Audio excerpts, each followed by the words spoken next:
This is The Soul Garden, presented by me, Georgina Langdale, for the Centre for Nature Connection, and it's where we get to explore nature, compassion and soul through the inner and outer workings of living in a connected world.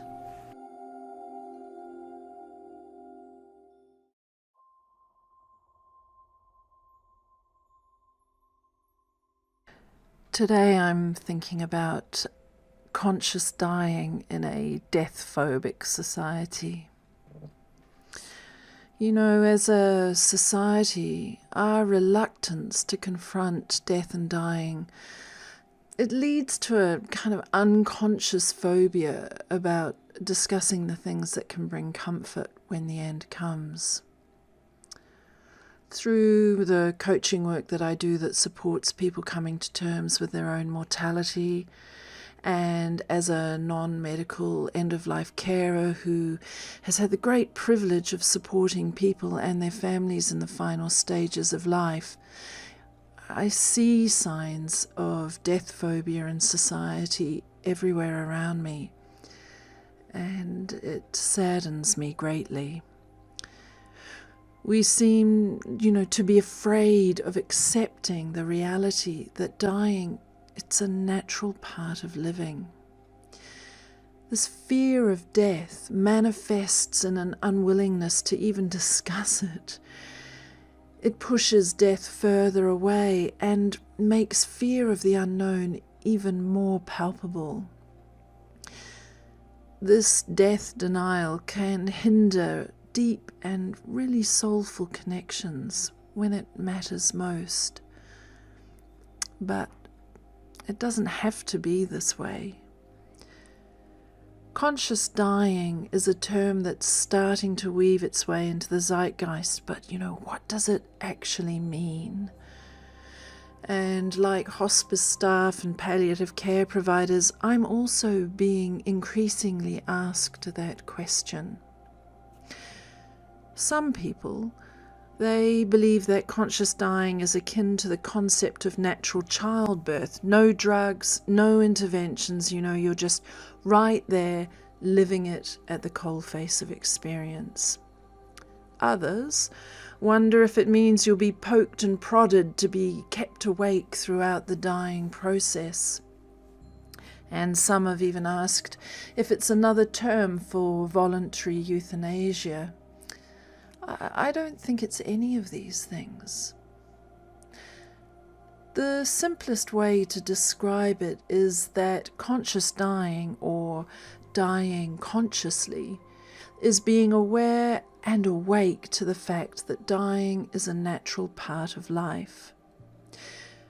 Facing dying in an awakened way means that we're kind of there for the journey, and that we're awakened to the choices we can set out for the way our final days or moments could be managed. Often the phrase gets wrapped up in the silken scarves of sacred journeys and passages, and while it is a profoundly sacred time, there is also the practical underbelly that simply says, the more conscious you are about death as part of life, the more freedom you have to make choices and requests to lay out the things that you believe will bring you comfort when that time comes. And contrary to the idea of a drug-free birth, a conscious death can also mean that it does involve an effective medication plan if required. Palliative care nurse and author Barbara Carnes says, death is not painful. It's the effects of the disease one is suffering from that can be painful. Conscious dying doesn't mean that we need to die in a painful way. Awake does not have to mean in pain. For many, the reality also may be that at the end of life, awake might not even mean awake. What it does mean is that the person approaches their end of life knowing that, as sad as that may be, Endings, like beginnings, are a natural part of life. Viewed in this way, the term conscious dying opens up a different type of conversation at the bedside. It invokes a new discussion around how a patient may be supported at the end of life. You know, we've become focused on treating the potential cause of death to a point that no room is left for a conversation about death itself. And this is reflected in studies that show less than 20% of medical students have any formal training about how to manage conversations with patients about dying. But what if that were different? You know, conscious dying, it's not about pushing death away or hastening it. It's about acknowledging death within the natural cycle of life. And in my experience, a conscious awareness of death and dying can dramatically reduce fear for everyone in the room. The emergence of conscious dying as a term in the end-of-life care space creates an opportunity for a shift in communication style for health professionals and patients. Dying consciously is an invitation to deepen conversations around care and provide an opportunity for medical teams to engage with the idea of actively asking the patient or their family, what is the state of being the person wants to be in as they navigate these last days of life? Approaching this through a soulful lens has the potential to transform the dialogue.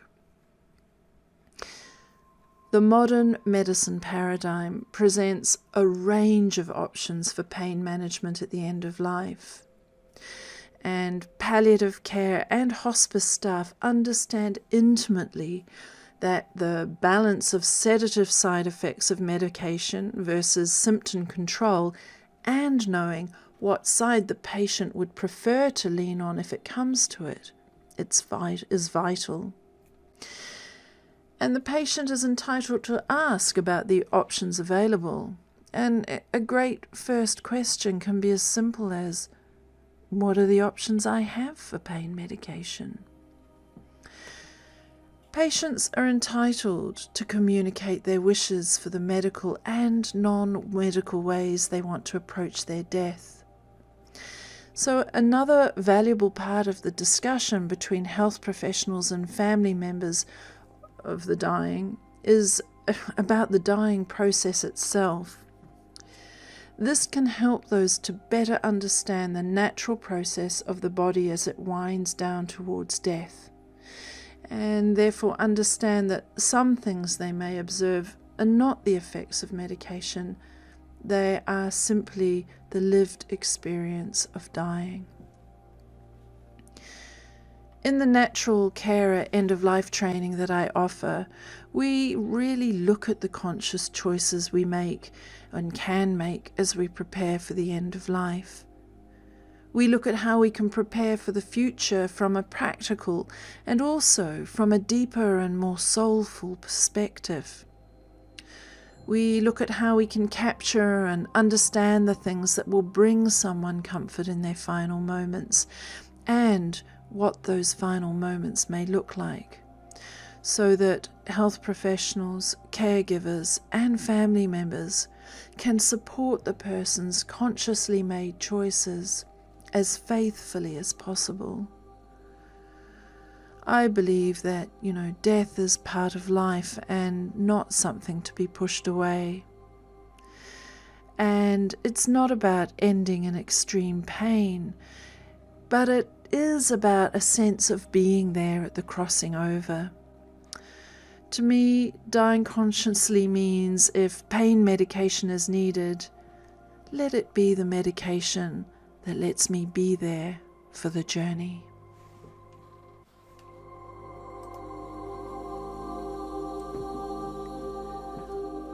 For more information on the natural carer, visit centernatureconnection.org.